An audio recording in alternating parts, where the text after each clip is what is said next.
We're good now. Alright, so back to Scary Story Part 2.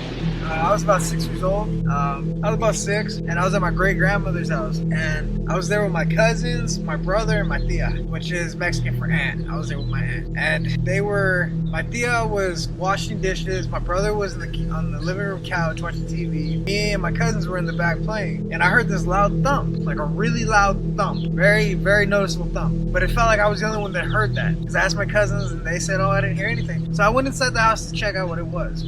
And when I got inside, my tia was washing dishes, and my brother was on the couch, like I said. And I asked, what was that noise? Because I heard a very distinct noise.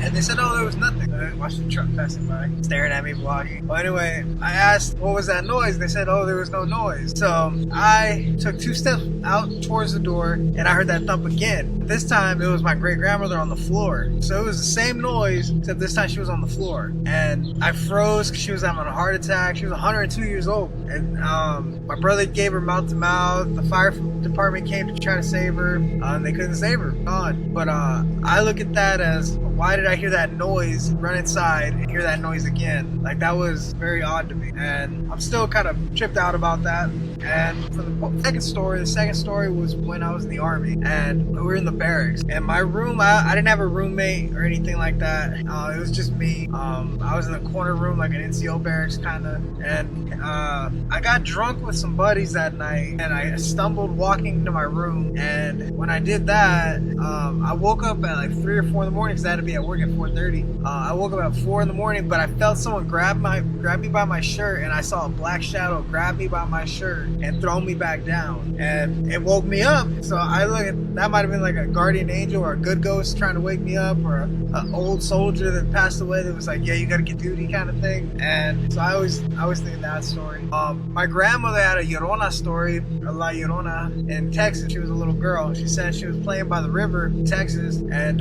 she was with her brother and a dog, and they were getting chased by a woman crying, and the dog stayed back to like fight it off, and they ran to their house. And when they got to their house, they opened the door, and the dog was dead on the porch. So that she always tells me that story. I really don't have any more besides that house behind Chuck E. Cheese in Bakersfield. My mom, we lived there.